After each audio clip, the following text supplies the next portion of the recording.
In a remote village surrounded by barren fields, lived a woman named Mira. Born into poverty, she had never known comfort or security. Her father, a laborer, toiled under the scorching sun, earning barely enough to provide a single meal for the family. Her mother, exhausted from years of hardship, worked tirelessly, stitching clothes for pennies. Mira grew up watching her parents sacrifice every bit of themselves just to survive. Despite the odds, Mira was determined to gain an education. She walked miles to the nearest school, often on an empty stomach. But poverty had its way of crushing dreams. When her father fell ill, she was forced to abandon her studies to support her family. At the tender age of 13, Mira began working in a textile factory, her hands bruised from endless hours of labor. Yet, she never complained, believing in a future where she could break free from the chains of destitution. At 16, Mira's fate took a cruel turn when her parents arranged her marriage to a man twice her age. She had no choice but to obey, her dreams of education and independence slipping further away. Her husband, a harsh and impatient man, treated her as nothing more than a servant. She endured beatings, hunger, and nights filled with silent tears. Each day, she woke up before dawn, cooking, cleaning, and toiling endlessly without gratitude or respite. Hope seemed like a distant memory until the birth of her daughter, Anaya. Holding her baby in her arms, Mira felt a renewed purpose. She vowed that Anaya would not suffer the same fate, that she would receive an education and a chance at a better life. But this promise came at a cost. Her husband saw no value in educating girls and forbade Mira from sending Anaya to school.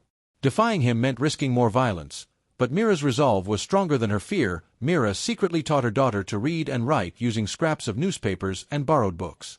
She took on extra work, sewing late into the night, saving every penny to one day send Anaya to school.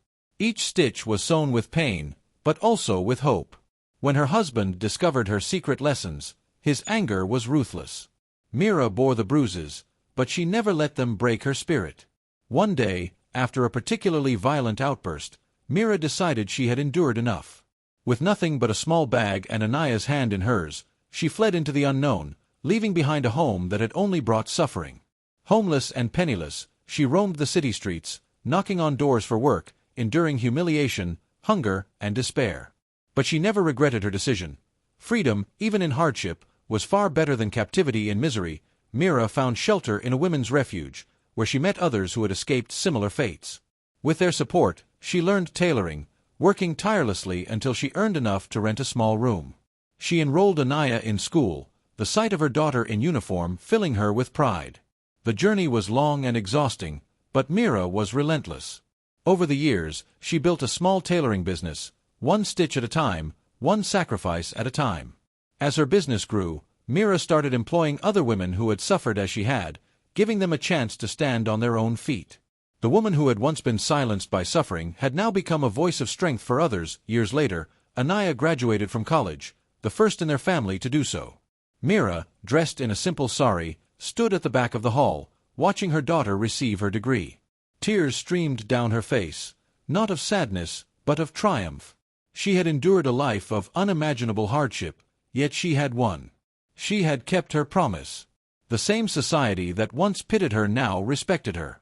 She had not only changed her own destiny but had paved the way for countless others.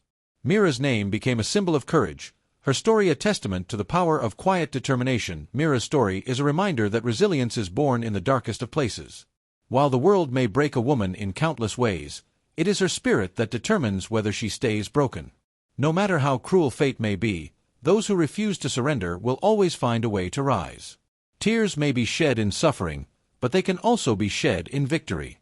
Mira's journey proves that a woman's strength is immeasurable, and her love, especially for her child, is the force that can defy even the greatest of hardships.